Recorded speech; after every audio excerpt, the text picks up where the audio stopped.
So before we took our ad break, um, Barry, I was saying that I feel like Netanyahu should take some legal actions.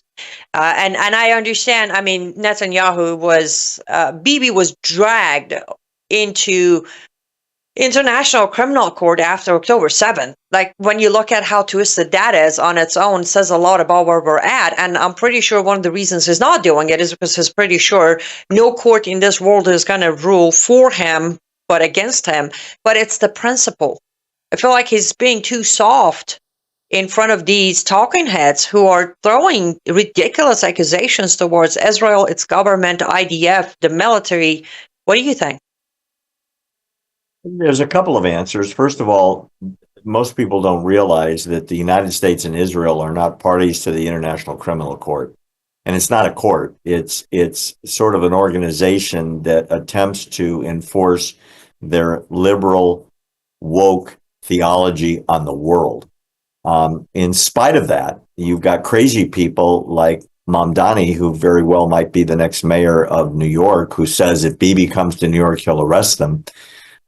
Which would start a firefight literally between the Secret Service, Bibi's protection detail, and whoever Mamdani would send to try and arrest him under a non-enforceable order for his arrest coming out of this goofball organization that the United States is now pushing hard against, courtesy of President Trump. In regards to what you said about lawsuits vis-a-vis the slanderous, libelous communications coming out of this fringe right that, also includes people like Nick Fuentes and Alex Jones, I think you mentioned, and others. I don't see the value in that. I think giving these people more attention than they already have is not a worthy project. I actually see the backlash growing. The more outlandish the statements are, like you said, Tucker Carlson saying Islam is a good thing and he doesn't see how bad it is anymore.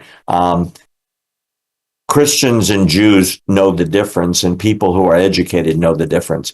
Candace Owens gets crazier by the week in the things she says, and her audience is enormous. Sometimes people just tune in to see what the hell comes out of her mouth. And the other fringe people on the right that are openly anti-Semitic, their audiences are already there. I don't think it's advancing the cause. I actually do believe that once this war is settled with, while I'm listening to you, I'm looking at the bulletins coming out of Egypt. Every 20 minutes, Hamas changes their mind and is renegotiating their what basically amounts to a surrender and a release of the hostages. God willing, in the next couple of days, with Trump's pressure being strong enough, it'll happen. Having said that, once that war is over, I think the pressure on Israel will subside. And at the same time, if France has new elections, the right will win and kick out the maniacs, at least a lot of them. If Great Britain's government falls, the right will win there and kick out the maniacs. It's already started in Sweden. The safest countries in Europe now are the ones without open borders. I'm specifically referring to Hungary and Poland. Women can walk down the street at 2:00 in the morning, don't have to worried about being attacked by Muslim rape gangs. You can't go out at noon in London or Paris or Belgium or Rome or Madrid without taking your life in your hands. There's going to be the pendulum swinging back when people realize they've lost their countries, and they will become patriotic again, like the Tommy Robinson March in London, which was a few weeks ago. Hundreds of thousands of people turned out, got arrested for waving their own flags. They get arrested for questioning the Quran, but Muslims can condemn spirituality or Christianity or Judaism, and that's considered free speech. I think the time is coming close where the pendulum starts to move back. If you look at President Trump's numbers in this country, support for people that are America first, those numbers are growing. the liberal Democrat policies that have encouraged this kind of insanity in the streets, whether it's Antifa in Portland or Black Lives Matter in Minneapolis. There's a lot of resentment out there about that, and it is growing. You shut the colleges down, you cut the money off enough, you evict enough illegals from the country, and you make it clear you either act and support America in a way that you're supposed to, or you go to a country that will take you. And ironically, and this is the great irony, the Muslim Brotherhood is banned in the Middle East by Muslim countries. But it's legal in France, and it's legal in Great Britain, and it's legal in Spain. And it's legal in America. I was going to say, and their offshoots in Minneapolis are doing great, courtesy of all the Somali Muslims that are now announcing their calls to prayer in Michigan and Minneapolis, Minnesota, at 5 o'clock in the morning. And people go before the city council and say, why do I have to listen to this? I'm being woken up. The laws are not like being enforced anymore. We are experiencing, as you know better than anybody, jihad by immigration. And thank goodness we have Donald Trump to reverse that. And a good team around him with Tom Homan and Kristi Noem and people like that. I think the pendulum is swinging back. At least that's what I'm praying for. Well, as delightful as what you just described is, and I wish I was as optimistic as you are, I will have to disagree with you few points. One, if number of America First supporters of President Trump are growing, then they're paying no attention.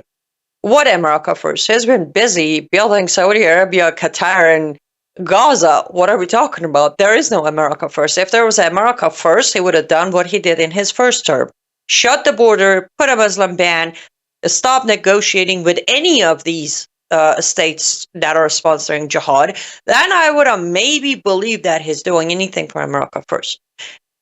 As far as the end of the war, as you said, Trump has proposed 20 points.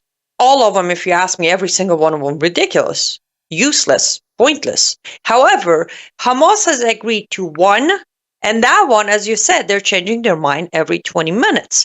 So even if they come to agreement, if they do release the 47 hostages, that we still don't know how many of the 47 are alive, how many are corpse. We don't even know that yet. And in return, they receive their 15 dead Palestinian for every single dead Israeli, and 1,700 prisoners in return of 47. That is not a war done or over or a win. Based on the numbers I just said, that's absolutely Trump and Bibi bowing to Hamas again. Secondly, Barry, you know better than me, the Gaza war will not be over. It will not be over unless the Islam funding is cut. Are we cutting the funding to Islam? No. Didn't United States of America just release $230 million to Lebanon to disarm Hezbollah? We both know that money is going to Hezbollah, not to disarm Hezbollah. So, as I said, what you described is very delightful. It's very optimistic. However, I don't see it happening. It will be another temporary, Trump has stopped a war like he did with the 12 days and never started war in India, Pakistan, but he stopped it. He will take the credit, couple of days, IDF takes a deep breath, and then next one comes in. Listen, Trump was you said, thankfully Trump's pressure is high. What pressure? If it would be blunt, didn't Trump start with, if both sides agrees, then immediately ceasefire? Wasn't that the point? But then he made Bibi go for ceasefire before they even had an answer from Hamas. That's not pressure. That's bending. He already bended his very first item of 20, saying, okay, fine. Bibi, pull your people, ceasefire, don't drop bombs, while Hamas make a decision. And what happened during that time? Yesterday, 12 Houthi missiles hit Israel. Sorry, I'm not trying to be the Debbie Downer, but I don't see what you're describing. Well, a couple things. First of all, none of the Houthi missiles actually landed in Israel. Thank God, they were shot down. Yes. I should So say fired at Israel. Sorry. so Fired we're at very Israel. grateful about that. I want to make a comment that I hope is not too insulting. I think tomorrow will be the next couple of days will be very defining.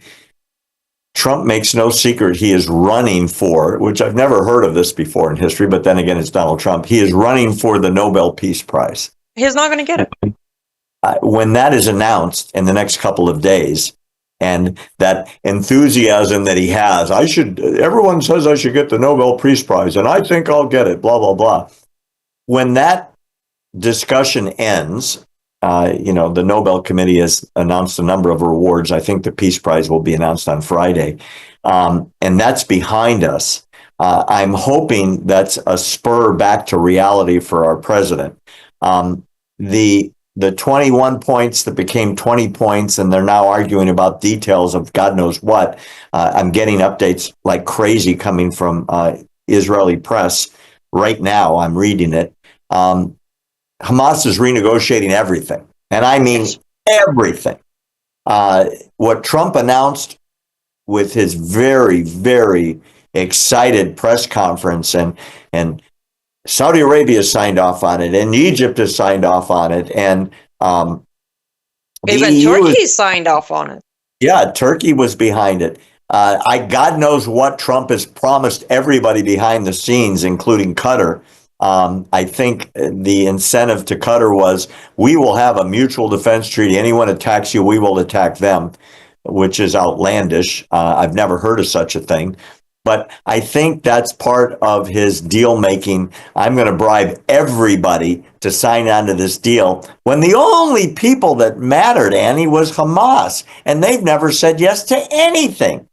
Remember, they're negotiating from an Islamic point of view, which means, as you can well teach your audience, they'll say anything, they will agree to anything. Nothing is binding on them because the contracts are between Islamic followers and the non-believers, which is obviously Israel and obviously the United States. The only way there will be a permanent peace is the complete elimination of all of Hamas and their eviction out of Gaza, the complete disarming of the territory, and the surrender of all weapons. It's in the 20 points. Mm-hmm. It's in here. But as of this morning, Hamas refuses to disarm. They refuse to leave the territory, and they refuse to not be involved in the future of Gaza. So I don't know what's going on. They also, as of 10 minutes ago, update I have here says they refuse to conclude on the section of releasing hostages until every single soldier of Israeli military is out of Gaza. That will never happen. They added that. I know. And that's my point. That's why I said it sounds delightful. But from moment of 21 points, I was on Brannan's show, and he's like, what do you think is going to happen? I said, it's not going to happen. There's 21 point, 20 point, 5 point, 1 point. It's just not going to happen.